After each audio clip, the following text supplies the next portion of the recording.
What's up, gang? Dana, just a quick 97 questions for me. Yeah. Hey, we had a positive test this week. We haven't seen that, but it was a little different this time because it was a fighter that fought here 3 weeks ago. So I'm curious, did that trigger any kind of added protocol or anything different that had to be done? It's going to happen. If you look at how many fights we've been pulling off with how many fighters, very few people, including my staff, everybody have tested positive. So people are going to test positive. We said that day one. It's going to happen. I think the question was because he fought here a couple weeks ago. Obviously, he would have been negative at the time or wouldn't have been able to fight. But does that make you do anything different? Or it means he went somewhere in between then and now, and he picked it up. Fair enough. Fight Island is now all official. The fights are official. Curious, if we're in a situation like this in Fight Island, are there late replacements available? Is there a way to have people switch out there? No. We're making sure that everybody that goes over to Fight Island is negative. We're going to make sure everybody's tested. Nice. When do the fighters start getting to Fight Island? I'm curious, is it just a typical like Tuesday arrival for a Saturday fight, or do they got to get there sooner? What's the plan? Off the top of my head, I don't even know. I'm doing a bunch of traveling the next few weeks too, so I'm going on like the 5th. I'll get there the 5th, and I don't know what they have planned. The team has that all mapped out when everybody will get there and how that's all going to go. You had a big, bunch of bout announcements yesterday. I think one big one that's out there that we don't know yet is Adesanya and Costa. Everybody's looking forward to that fight. What can you tell us on the update of what's going on with that one? Well, there really isn't an update on that one. I was talking to Megan O'Leary, and I was laying out how champions are fighting number one contenders right now, like all across the board, which is cool. And, the fights that we have lined up for this summer are awesome. August is ridiculous. August is insane.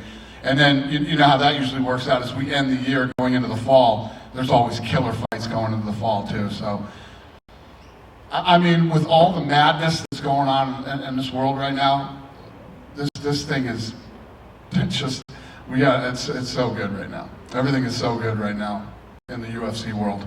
Is it delay with them? Is it like contractual stuff, like getting it done? I mean, that's the fight to make, right? That's the fight everybody wants to see. What? Oh, yeah. No, that fight's happening. Yeah. Fair enough.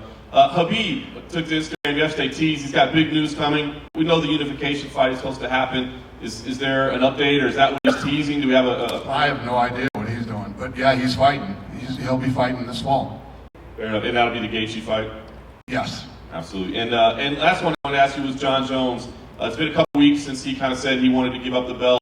Have you guys made a decision on what you want to do at 205, what the direction is at 205 right now? No. Nothing yet. Did you see yesterday Mike Perry posted a video of himself with a bloodied hand? Yeah. Is that fight still on? It's old. Okay. Yeah, that's an old video. He's just playing tricks on it? Yeah. Cool. With the Ultimate Fighter, you're talking about bringing it back. Reality TV sort of moved on over the past few years. Are you looking to bring it back more like the Contender Series, how it was originally? Are you going to do any tweaks to that? The Ultimate Fighter? Yeah, the Ultimate Fighter will be tweaked to be a little different, but listen, it was a good formula. You know, if it ain't broke, don't fuck with it. Earlier this week, we saw another MMA promotion made layoffs to their staff. No one wants to see people laid off, but does that make you feel vindicated about how hard this actually is and how people aren't giving you? No, I know how hard this is. Believe me. I told you guys, most of you have known me for a very long time. Whether you like me, you hate me, you don't agree with me, you agree with me. When I come out and tell you something's the hardest thing that I've ever done, this is the hardest thing I've ever done. And you know, there were a lot of powerful forces battling against us for it not to happen. And I don't wish that on anybody. I know everybody, you know, thinks that I hate all these. I don't hate all these other groups. All these other groups need to survive for this thing to work for everybody. And, you know, people getting laid off and losing their jobs. And no, I don't wish that on anybody, ever. This is somewhat of a depressing question, but the COVID numbers are sort of going up across the country. Do you guys have a contingency plan if there's another lockdown later this year? Yeah, I told you guys going into this thing, I'm always thinking about what's next. And one of the frustrating parts about this whole thing is, you know, 4 months, I keep telling the story, I was telling it again this morning.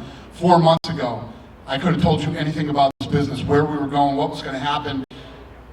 I don't know. I don't know now. So all I do is sit around and strategize and try to plan. And I'm planning for a second shutdown. That will happen again. I'm always thinking about the worst. What's the worst thing it's like when you hear these guys talking about when they train, they like to put themselves in the worst positions they could possibly be in. You know, that's how I look at this business too. What is the worst position we could possibly be in? You know, and my number one goal is always I don't want to lay off any of my employees, and I don't want fighters sitting inactive and not being able to compete. And you know, when you're a professional athlete, you have a very small window of opportunity, a very limited amount of time. You know, we get into all this money shit and the stuff that's going on right now. Everybody acts like this is a fucking career. This isn't a career. This is not a career. This is an opportunity. Anything can happen at any given moment. Knee can blow out. You're back. You're this. You're that. COVID-19. You know, who the hell knows what is coming down the pipeline? So you have to take every opportunity that you can get. If there was a second lockdown in the United States of America, would it be possible that you could just move essentially the whole company to Abu Dhabi for like months at a time? I don't know. I don't know. Even Abu Dhabi shut down when this thing happened. Is that one of the hardest challenges about this entire thing? Is that you literally just can't plan? It's like you want to book Khabib, Gaethje. I promise you this: if it can be done, I will do it. If it can be done, I will do it. I was just curious to hear, like, I know you guys are planning 4 events in Abu Dhabi for the next month, but the plan is like keep going back and forth, Abu Dhabi and Vegas? What's the question? If the plan for the UFC is like keep coming back and forth, Abu Dhabi and Vegas for the next month? We're going to be going back and forth to Abu Dhabi until the world comes back. This is an international business, and most of our fighters are international. And we have to put on so many international fights, or I'll end up smoking all the U.S. talent like that, and we wouldn't be able to put on any events. We're going to be going back and forth to Abu Dhabi, I'm assuming, for a very long time. And I spoke to Amanda Nunes last week, and she said that she was contemplating a retirement, you know. That's not true. That's not what I heard. That's not what I heard. I heard that she was just saying, you know, I've achieved everything, I've done this, I've done that she's not really contemplating retirement. She's saying, what's next for me? Well, I did like a 1-hour interview. Well, you would know better, because there's definitely no language barrier between you two, so yeah, maybe the language barrier is between me and her. I doesn't explain, like, she was saying that, you know, she already achieved everything in her life, that she doesn't see, like, you know, challenges right now. And she was happy with the UFC financially. It was nothing about money as well. It seems like is a place where she is right now because of her family. The thing that makes me laugh is when people say, "Oh, I'm pissed off about financially, whatever," I'm going to retire. Do you guys not get pissed off at work? I'm sure you guys get pissed off at work a lot. Are you going to fucking retire? No. Why? You can't retire.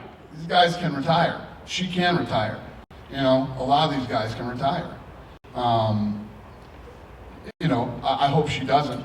You know, she's one of my favorite people ever, and coming off the performance that she just put on, you know, I think that the beautiful thing was she came out of the Geranime fight, and everybody was like, "Oh, she looked human, this, that." You know, all the critics were all over. She fought arguably the best female striker of all time, beat her, and she looked human in that fight. Then she came out and put a statement on her last performance. She looked incredible and put on an absolute clinic against one of the toughest women I've ever seen in my life. And after a performance like that, I would hate to think that she would want to retire. But you know, if that's true and that's where she's at right now, then she probably should. I was just curious to see, like, if you talk to her and if you know, are planning on talking to her soon. Yeah. I love that girl. I'm sure we'll talk about it, and we'll see what's up. It's going to give her some time. You know, they're having a baby, and you know, she's got a lot of cool things going on in her life. I think she's at the point now. You know, she's got a lot of money, and she's probably starting to enjoy herself. And you know, everything changes when you got a lot of money. And I just have some questions about the Brazilians fighting next month in the Fight Island. You know, starting with Jose Aldo, that is going to face Peter Yan, you know, for the bout. What do you think about that fight? You know, and Jose Aldo fighting for the title for Brazil is a huge thing, but a lot of people are also criticizing because he's coming from a loss. What's the question? Yes, repeat it again. Sorry. There's three things at play here. I don't hear well. You have a mask on and an accent. All three of those are disastrous. I'll try like this. So. Can you talk about Jose Aldo and Peter Yan fighting for the bantamweight title? You know, a lot of people were criticizing Aldo because he's coming from a loss. You know. Yeah. I mean, I've pretty much said a million times how I feel about that. You know, a lot of people thought he won the fight. Jose Aldo's one of the tough. That's the kid that Cejudo wanted.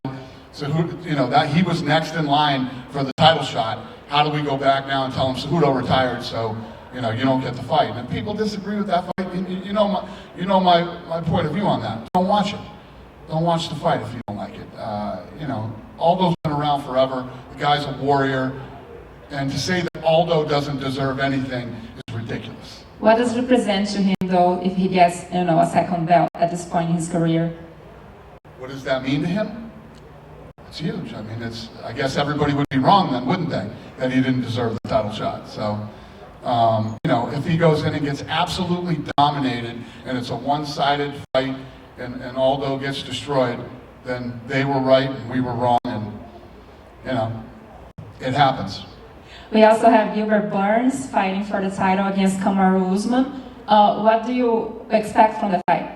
I expect that fight to, listen, I've become an Usman fan. You guys remember when Usman came out and gave that was 30% tonight, or whatever percentage he said, and, you know, I went off on him that night. Ever since that night, the guy's been an absolute stud. The Colby Covington-Usman fight is one of the best fights of the year. Gilbert Burns is a well-rounded savage, and this guy wants this fight so bad. I love guys with Gilbert Burns' attitude. Going in against a guy like Usman, I think the fight's going to be incredible. I think it's going to be an incredible main event, and I'm looking very forward to it. My last one is Davidson Figueiredo against Benavidez, you know, like a rematch that, you know, the first time he didn't make weight. Are anything in place, like, to make sure that he's gonna wait this time? I mean, you know, there's only so much we can do to make sure that somebody's coming in on when we weigh them. We stay on top of them. You know, we make sure that if they need help, they're connected with the UFC Performance Institute and getting, you know, help from them. If they need help with food, we got, you know, Trifecta. You know, we have all these things in place that can help these guys, but they have to want to help themselves and they have to work with us. And, you know, the only thing to do in this position was to make this fight again. And Benavidez is another guy who's a great guy, he's been around forever, you know. The decision was to do the fight again. And so hopefully everything goes right this time. Thank you. Thank you. Any other questions? And I just wanted to follow up on Amanda Nunes. If she were to walk away, what would you do with the women's featherweight belt? Would there still be a featherweight division? Probably not. What about for bantamweight? Would there? What kind of timeline Yeah, that one will give still be her? What kind of time? I literally just told the guys the other day to build that division. Let's get it. Start signing girls. Let's start building that division. And now my girl's talking about retirement. So apparently we got to get on the same page and figure this thing out. How long would you give Amanda to work things out before you decided to? She can do whatever she wants to do. She's the queen. She can do whatever she wants. She's got nothing. She's having a bit, like I just said, she's having a baby. She's got all these great things going on in her life right now, personally. And professionally, she's done anything that I've ever asked her to do. I mean, to go from, you know, Ronda Rousey to her, it's actually been a joy working with the women in that division, you know. I haven't always seen eye to eye with Holly Holmes people, but Holly Holmes is one of the nicest human beings on planet Earth. So dealing with that division has been awesome. And back on the COVID instances, in case there is another lockdown, have you been able to speak with the Nevada Commission at all to say, like, hey, this model that we've had here has worked, and would this be something that they would allow to keep in place? It would be interesting to see. Thank you. It'd be interesting to see. Anything else? Thanks, guys. I mean, going in, you knew we were going to do it right. I mean, who thought we weren't going to do it right? We wouldn't, you know. do everything we can. So like I said, when you look at a lot of these other sports, and you guys and other people try to compare us to the other sports, can't compare us to the other sports. By the time we're done with Fight Island, we'll be in 10 fights or more. These guys haven't even put on a game yet. You know, look at how safe it's been done. I know at first, a lot of people were scared and a lot of things. Do you guys feel scared coming to these things anymore? Do you feel like you're ever, you know, and the athletes, our employees, everybody, we take care of our people. You know, I know that there's always the thing about, you know, oh, we don't make enough money. So that shit's going to go on forever. Forever long I'm here, and then long after I'm gone, there's going to be shit about nobody makes enough money. But nobody can ever say that we don't take care of our people, from, you know, whether it's you guys, the commission, our employees, the fighters, corners, whoever it is. We're going to make sure that everybody that comes to a UFC event is safe. We'll spend the money and we'll do what it takes to do it right.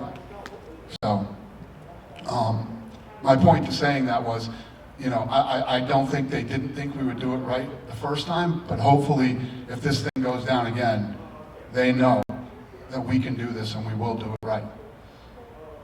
If not, plan B, which I don't have yet.